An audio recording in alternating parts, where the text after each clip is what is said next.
Hello guys, welcome back to my YouTube channel Rankaj classes में। दोस्तों आज आपके लिए लाए हैं 2023 और 2024 का जो मॉडल पेपर है। मॉडल पेपर आपके लिए लाए हैं, बहुत ही इम्पोर्टेंट मॉडल पेपर है जो कि यूपी बोर्ड ने अपनी ऑफिशियल वेबसाइट पर जारी किया है। कक्षा 12 वाले के लिए सामान्य हिंदी यानी कि जनरल हिंदी का जो है मॉडल पेपर आज आपके लिए लाए हैं, जो कि आपको इससे पता चलेगा कि पेपर किस तरह से पूछा जाता है, किस तरह से पेपर बनता है।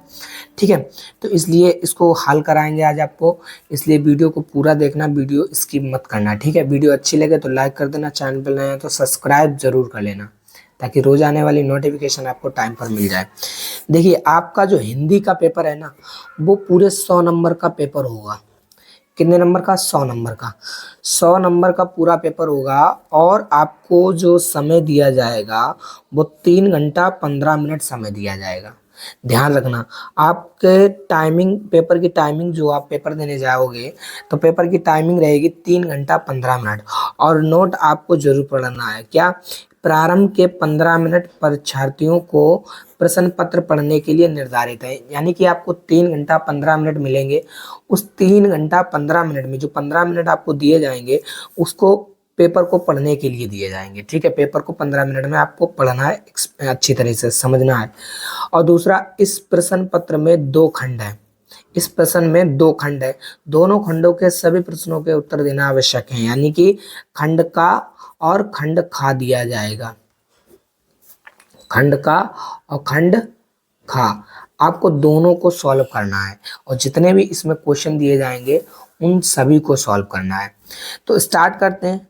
देखिए, सबसे पहले खंड का बात करते हैं और खंड खा में जो भी प्रश्न है उनको अच्छी तरह से सॉल्व करते हैं। देखिए, सबसे पहला प्रश्न का शिक्षा का उद्देश्य निबंध के लेखक हैं भारतेंद्र हरिश्चंद्र जी, ठीक है, संपूर्णानंद जी, मोहन राकेश जी या रामकृष्ण दास जी। तो आपको ये बताना है कि शिक्षा का उद्देश्य जो है, इसके जो लेखक हैं वो कौन है। तो आपको ध्यान रखना है, इसके लेखक जो है संपूर्णानंद जी हैं। ठीक है, संपूर्णानंद जो है आपका राइट आंसर हो जाएगा। ठीक है, आगे बात करते हैं। नेक्स्ट, अगला क्वेश्चन है लल्लू लाल की रचना। ये लल्लू लाल की जो रचना है वो किसकी रचना है? सुख सागर, प्रेम सागर। लल्लू लाल की रचना जो है वो कौन सी है? सुख सागर है, प्रेम सागर है, परीक्षा गुरु है या रानी केतकी की कथा है। तो इसमें आपको ये बताना है कि लल्लू लाल की कौन सी रचना है। तो आपको ध्यान रखना है, लल्लू लाल की रचना प्रेम सागर है। प्रेम सागर लल्लू लाल की रचना है, मोस्ट इंपॉर्टेंट है और आपको ध्यान जरूर रखना है। अच्छा, देखिए अगला 11, पर्दा कहानी के लेखक हैं। पर्दा कहानी के लेखक हैं। अब पर्दा कहानी के लेखक कौन है? प्रेमचंद्र जी हैं, जयशंकर प्रसाद जी हैं, अमरकांत जी हैं, यशपाल जी हैं।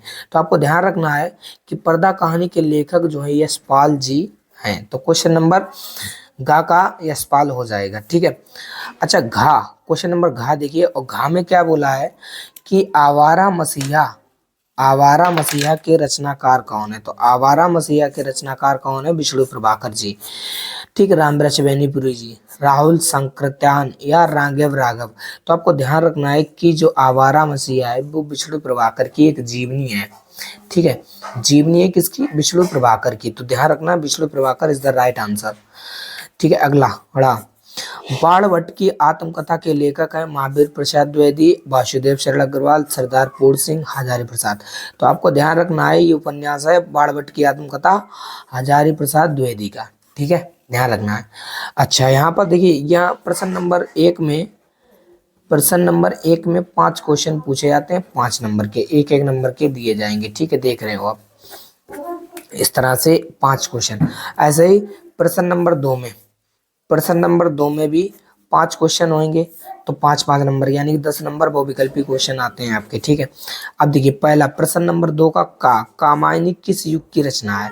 तो कामायनी द्विवेदी युग की रचना है, छायावादी युग की है या भारतेंद्र युग की है या प्रगतिवादी युग की है। तो आपको ध्यान रखना है, कामायनी जो है वो छायावादी युग की रचना है। किसकी है? छायावादी युग की रचना है। अच्छा, ठीक है। खा खा क्वेश्चन देखिए, निम्नलिखित कवियों में से कौन प्रगतिवादी युग का नहीं है, युग का है। इन कवियों में से कौन प्रगतिवादी युग का है? अग्रदास जी हैं, तुलसीदास जी हैं, या नंददास जी हैं, या रामधारी सिंह दिनकर हैं? तो आपको ध्यान रखना है कि रामधारी सिंह दिनकर जो हैं प्रगतिवादी युग के कवि हैं। ठीक है। अच्छा, अगला, तार सप्तक का प्रकाशन वर्ष है। तार सप्तक का प्रकाशन वर्ष 1941 है, 1943 है, 1954 है, या 1947 है? तो ध्यान रखना है तार सप्तक का 1943।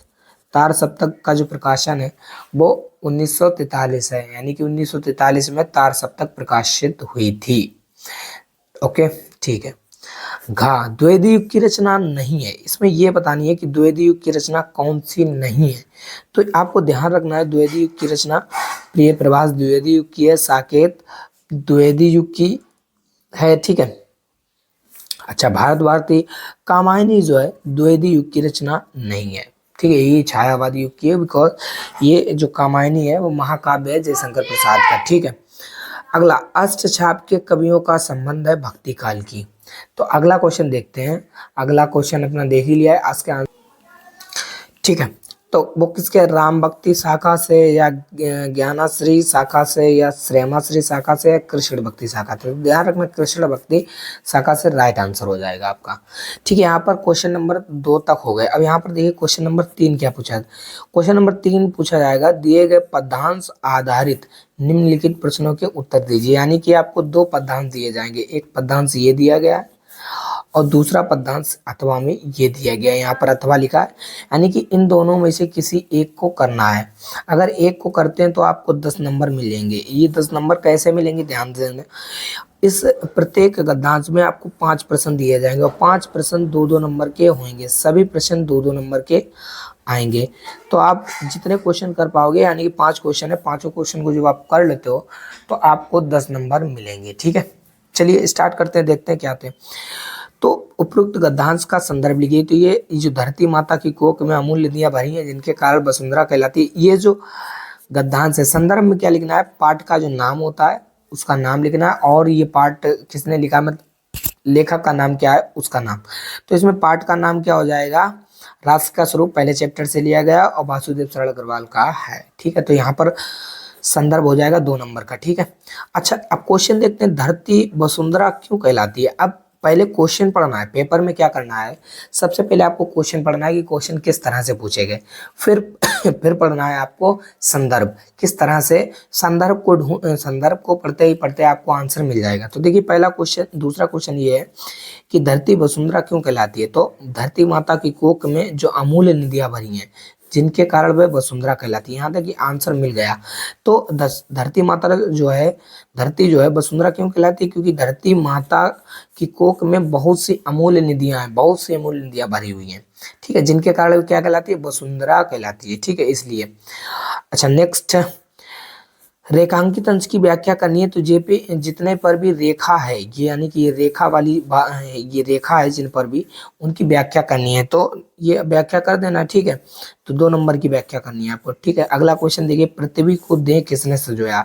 अब यहाँ तक पढ़िए, उससे कौन परिचित ना चाहेगा, लाखों करोड़ों वर्षों से अनेक प्रकार की धातुओं को पृथ्वी को पीस पीस कर अगणित प्रकार की मिट्टियों से पृथ्वी की देह को सजाया गया। तो यहाँ पर देखिए, पृथ्वी की देह को किसने सजाया, तो पृथ्वी की देह को किसने सजाया, लाखों करोड़ों वर्षों से अनेक प्रकार की धातुओं को पृथ्वी को पीस पीस कर अगणित प्रकार की मिट्टियों से पृथ्वी की देह को सजाया गया। ठीक है, भावी आर्थिक अभ्युदय हेतु हमें क्या करना चाहिए, तो हमें क्या करना चाहिए, हमारे भावी आर्थिक अभ्युदय के लिए इन सब की जांच पड़ताल आवश्यक है। तो यहाँ पर इस तरह से आपको सॉल्व करना है, इसी तरह ये भी हो जाएगा। ठीक है, इसके भी 5 क्वेश्चन है, आपको एक करना है पेपर में और आपको आने सभी चाहिए। ठीक है, ध्यान से कर लेना है। लेखक क्यों कहता है कि उदास होना बेकार है। यहाँ पर देखिए, पहले तो क्या करना है, संदर्भ करना है। संदर्भ आपको बता देना अशोक के फूल से लिया गया, हजारी प्रसाद द्विवेदी जी का है। ठीक है, हो जाएगा 2 नंबर का यहाँ तक।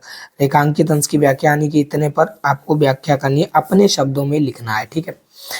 अच्छा, लेखक क्यों कहता है कि उदास होना बेकार है। अब लेखक क्यों कहता है, तो आपको पढ़ना, इसको पूरा पढ़ना है, फिर आपको आ जाएगा। ठीक है, गद्यांश का भाव स्पष्ट कीजिए कि गद्यांश क्या क्या भाव है, गद्यांश की भाषा शैली कैसी है, तो आपको ये भी बता देना है। ठीक है, इस तरह से। अब क्वेश्चन नंबर 4, क्वेश्चन नंबर 4 क्या पूछा जाता है? क्वेश्चन नंबर 4 देखिए, दिए गए पदांश पर आधारित निम्नलिखित प्रश्नों के उत्तर दीजिए। अब यहाँ पर क्वेश्चन नंबर 4 में दो गद्यांश दिए जाएंगे, जैसे एक गद्यांश ये दिया गया, एक गद्यांश और ये भी 10 नंबर का आता है, तो दो गद्यांश दिए जाएंगे, दोनों में से एक करना है, ठीक है। तो एक करोगे तो पांच पांच क्वेश्चन होंगे, दो दो नंबर, यानी 10 नंबर का आपका आ जाएगा, ठीक है। तो आपको इसी तरह से ये करना है। दुर्बलता का चिन्ह विशेष शपथ है, पर अवलाजन के लिए कौन सा पद है? यहाँ पर ये जो कई का अनुपात से लिया गया है, कई के अनुताप से लिया गया, यहाँ पर 5 क्वेश्चन इसके बता देने, ठीक है। अच्छा चलिए आगे बात करते हैं। तो यहाँ पर अथवा करके देखिए, दूसरा भी दिया गया है, लज्जाशीला पथिक महिला जो कहीं दृष्ट आए होने देना विकृत वसना तू ना सुंदरी को। तो यहाँ पर इसको जब आप पढ़ोगे, ठीक है, तो इसके 5 क्वेश्चन दिए जाएंगे, उन पांचों क्वेश्चन को आपको सॉल्व करना है। करके दिखाते हैं। देखिए, उपरोक्त पदांश का संदर्भ लिखिए। तो उपरोक्त पदांश का संदर्भ का मतलब है ये पदांश किस पाठ से लिया गया है, इसके लेखक तो पवन दूतिका से लिया गया है, उसके लेखक जयशंकर प्रसाद जी हैं। अब रेखांकित अंश की व्याख्या की, जिस पर रेखा है उसकी व्याख्या करना है। जो थोड़ी सी श्रमिक हो वह गोद ले श्रांतिक होना, ओटो की ओ कमल मुख की मिलानता मिटाना। मतलब इसमें क्या होता है कि राधा पवन से कह रही है कि लज्जा, अगर कोई रास्ते में तुमको लज्जाशील पथिक महिला जो दृष्टि आवे, मतलब दिखाई दे, तो उसके जो विकृत वसना यानी कि वस्त्रों को मत उड़ा देना, उस सुंदरी के वस्त्रों को मत उड़ा देना, ठीक है। ओठों की कमल मुख की मलानताएं मिटाना, और जो भी उसकी ओठ की मुख की मलानताएं हैं उनको दूर करना, ठीक है। कोई क्लांत कृष्ण लल्ला खेत में जो दिखावे, यानी कि कोई किसान की बेटी अगर खेत में दिखाई दे तो जाता कोई जलद यदि व्योम हो तो उसे ला धीरे धीरे परस उसकी क्लांतियों को मिटाना। यदि उसका मतलब कोई भी किसान की बेटी अगर खेत में जो भी दिखावे तो उसको कोई भी जलद जलद मतलब कोई भी बादल उसके व्योम में लाना, तो उसके वहां पर लाना, धीरे धीरे उसकी क्लांतियों मतलब थकान को मिटा देना, छाया द्वारा सुखित करना, तप्त भुक्तांगना को, ठीक है, इस तरह से। तो राधा, ये दो हो गए यहाँ तक। राधा लज्जाशीला पथिक महिला के विषय में क्या कहना चाहती है? राधा लज्जाशीला पथिक महिला के बारे में बता रही है, यदि कोई पथिक महिला आपको रास्ते में दिखाई दे तो तुम इतनी तेजी से मत जाना कि उसके जो वस्त्र हैं वो अस्त्र व्यस्त हो जाए, मतलब वस्त्र को मत उड़ा देना, ये बता रही है। ओटो की कमल मुख में कौन सा अलंकार है? ओटो की कमल में ये जो है उपमा अलंकार यहाँ पर है, ठीक है। जलद और कृषक, जलद का मतलब बादल होता है, इसका अर्थ बताना, और कृषक लड़ना मतलब होता है किसान की बेटी। तो यहाँ तक आपको ध्यान रखना है। क्वेश्चन नंबर 5, क्वेश्चन नंबर 5 में देखिए क्या पूछता है। निम्नलिखित में से किसी एक लेखक का साहित्यिक परिचय देते हुए उनकी प्रमुख रचना का उल्लेख कीजिए। अब यहाँ पर शब्द सीमा भी दी जाती है, 80 शब्दों में लगभग बताना है। तो इसमें 3 लेखक के जीवन परिचय, साहित्यिक परिचय दिए जाएंगे, उनमें से किसी एक का करना है। तो आपको हजारी प्रसाद कर देना है, ठीक है, और वासुदेव सरल अग्रवाल। पेपर के लिए आपको दो ये तो आने चाहिए, मोस्ट इंपोर्टेंट है दोनों, ठीक है। लगभग 80 शब्दों में लिखना है और 5 नंबर का एक मिलेगा, ठीक है। तो आपको हजारी प्रसाद द्विवेदी और वासुदेव सरल अग्रवाल, इन दोनों को अच्छे से ध्यान रखना है, ठीक है। अच्छा अगला खा, निम्नलिखित में से किसी एक कवि का साहित्यिक परिचय देते हुए उनकी प्रमुख कृतियों पर प्रकाश डालिए। तो इसमें यहाँ पर पूछा जाएगा कि कवियों का मतलब कवि का साहित्यिक परिचय दो और उनकी जो रचनाएं हैं मतलब कृतियां हैं उन पर प्रकाश डालिए। तो इनमें भी 3 दिया जाएगा, तो 3 में से किसी एक का करना है, चाहे मैथिली शरण गुप्त का कर लो, सुमित्रानंद पंत, रामदास सिंह दिनकर। ये भी 80 शब्द का है, 5 नंबर का पूछा जाएगा। तो यहाँ पर आपके साहित्यिक परिचय से 10 नंबर तैयार हो जाएंगे। अच्छा ठीक, क्वेश्चन नंबर 6, बहादुर अथवा पंचलाइट कहानी के उद्देश्य पर प्रकाश डालिए। तो 80 शब्दों में लिखना है, 5 नंबर का पूछा जाएगा। आपके सिलेबस में 4 कहानियां, उन 4 कहानियों में ये 2 कहानियां मोस्ट इंपोर्टेंट है, इनका सारांश और उद्देश्य आप तैयार कर लीजिए, यानी कि 5 नंबर मिल जाएंगे। और अथवा में पूछा जाता है इसी से, ध्रुव यात्रा कहानी वस्तु पर मतलब कथा वस्तु अपने शब्दों में लिखिए, यानी कि ध्रुव यात्रा जो कहानी है वो अपने शब्दों में लिखना है।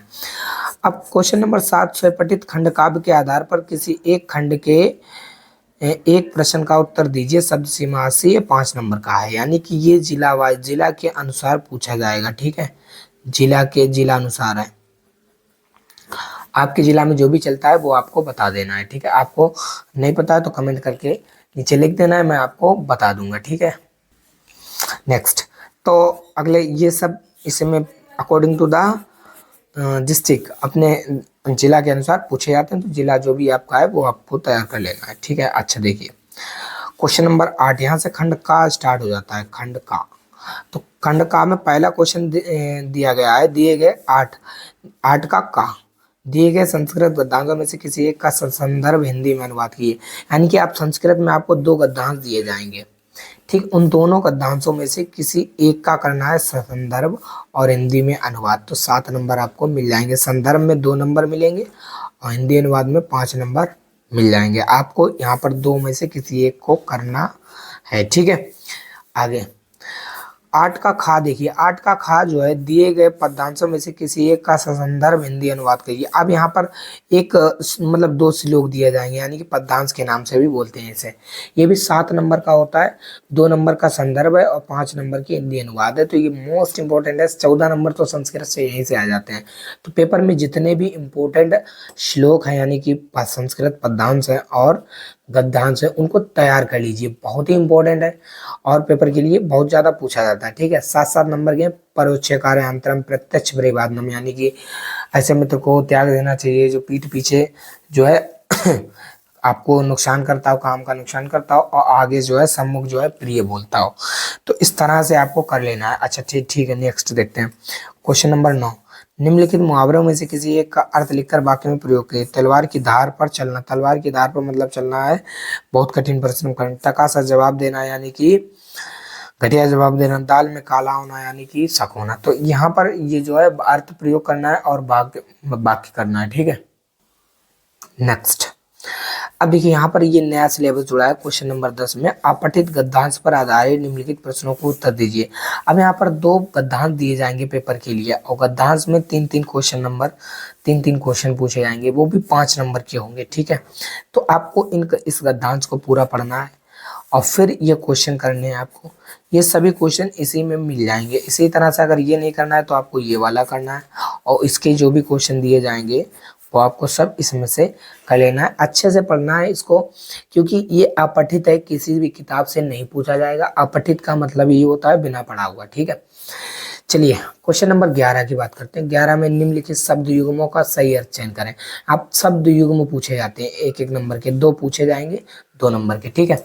शब्द युग्म, अब देखिए जैसे बसन और बेसन। बसन और बेसन का क्या मतलब होता है, तो बसन और बेसन का क्या मतलब होता है वो आपको बताना है, ठीक है। तो यहाँ पर देखना है कि बसन का मतलब होता है वस्त्र और बेसन का मतलब होता है आदत। तो यहाँ पर आपका जो वस्त्र और आदत है वो सही हो जाएगा। देखिए विश्वास व्याकुल ये तो गलत हो गया, कवच और भोजन ये भी गलत हो गया, वस्त्र और आदत ये सही हो जाएगा, ठीक है। ये भी गलत हो जाएगा, ठीक है। इस तरह से आपको करना है। अगला है अम्बुज और अम्बुद। अम्बुज और अम्बुद का क्या मतलब होता है, ठीक है। चलिए देखते हैं, आगे देखते हैं। तो अम्बुज का मतलब होता है कमल और अम्बुद का मतलब होता है बादल। तो कमल और बादल आपका राइट आंसर, ये सब बाकी गलत हो जाएंगे। तो इस तरह से आपको सॉल्व करना है, ठीक है। क्वेश्चन नंबर खा मतलब 11 का खा, निम्नलिखित शब्दों में से किसी एक के 2 अर्थ लिखना है। तो अंबर, अंबर के 2 अर्थ लिख देना है। अंबर का पहला तो आकाश हो गया, ठीक है। दूसरा कौन सा होगा, वस्त्र हो जाएगा। तो आकाश और वस्त्र लिख देना है, 2 नंबर मिल जाएंगे, ठीक है। अच्छा गा, निम्नलिखित वाक्यों के लिए एक शब्द का चयन करें। जो आंख के सामने हो उसे क्या कहते हैं, नेत्र सम्मुख। जो आंख के सामने हो उसे क्या कहते हैं, नेत्र सम्मुख। और अगला, जानने की इच्छा रखने वाला क्या कहलाता है, जानने की इच्छा रखने वाला जिज्ञासु कहलाता है, ठीक है। जानने की इच्छा रखने वाला क्या कहलाता है, जिज्ञासु। अब घा देखिए, 11 का गा, निम्नलिखित में से किन्हीं 2 वाक्यों को शुद्ध करना है। तुम तो कुर्सी पर बैठे हो, तो इसको शुद्ध क्या करना है, तो हटा दो, तुम कुर्सी पर बैठे हो, ये हो जाएगा।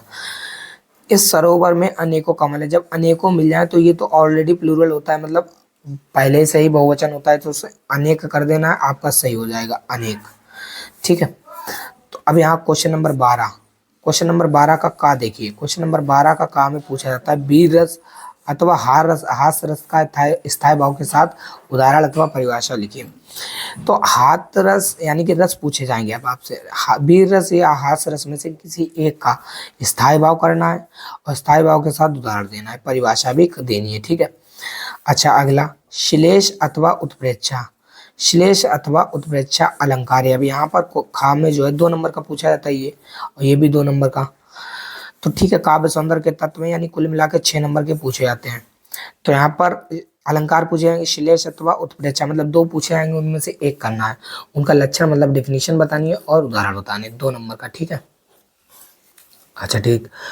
गा, दोहा अथवा सोटा छंद, अब यहाँ पर छंद पूछा जाएगा, तो मात्रा सहित बतानी है, लक्षण एवं उदाहरण। तो दोहा क्या होता है, छोटा क्या, इनमें से कोई एक बताना है, मात्रा सहित बताना है, ये भी ध्यान रखना, और लक्षण उदाहरण सहित। क्वेश्चन नंबर 13, बैंक खाता खोलने के लिए बैंक प्रबंधक को आवेदन पत्र लिखिए, यानी कि 6 नंबर का आपका प्रार्थना पत्र आता है जो मोस्ट इंपॉर्टेंट है। ये नहीं लिख सकते तो अथवा करके एक और दिया जाता है कि शहर में फैली संक्रामक बीमारी के तरफ जिला अधिकारी का ध्यान आकर्षित करने के लिए आवेदन पत्र या प्रार्थना पत्र लिखिए। तो यहाँ पर 2 अथवा करके दिए जाएंगे, उसमें से कोई एक करना है। क्वेश्चन नंबर 14, निम्नलिखित विषयों में से किसी एक पर अपनी भाषा शैली लिखनी, यानी कि निबंध 9 नंबर का होता है, मोस्ट इंपोर्टेंट होता है। देश में बेरोजगारी की समस्या मोस्ट इंपोर्टेंट है, आतंकवाद की समस्या और वृक्षारोपण। तो यहाँ पर 3 दिए गए और एक भी दिया जाता है, मतलब 5 दिए जाते हैं आपको, 5। तो विद्यार्थी और राजनीति क्या होती है उसके बारे में निबंध लिखना है। 9 नंबर, देश की समृद्धि और विकास में समाचार पत्र। तो यहाँ तक आपको जो है, मतलब ये जो है मॉडल पेपर 2024 का आपको समझ में आया होगा, ठीक है। मॉडल पेपर आपको 2024 का समझ में आया होगा। तो समझ में आया तो वीडियो को लाइक कर दें, चैनल पर नए तो सब्सक्राइब कर दें। ऐसे सभी विषयों के मैं आपको मॉडल पेपर हल कराऊंगा, इसलिए वीडियो को एंड तक देखा करें, और चैनल पर नए तो सब्सक्राइब जरूर कर लीजिए, ठीक है। अभी आपको 2-3 दिन क्लासेस नहीं मिल पाई, बिकॉज मेरे फादर जो है एक्सपायर हो चुके हैं, ठीक है। तो अब इसलिए क्या क्या होता है कि अब जो है आपको क्लासेस रोज़ मिलेंगी। आई होप कि रोज़ क्लासेस आपको प्रोवाइड कराऊंगा, तो इसलिए वीडियो को शेयर कर दें और ज़्यादा से ज़्यादा सब्सक्राइब करें। मिलते हैं किसी नेक्स्ट वीडियो के साथ, तब तक के लिए राम राम।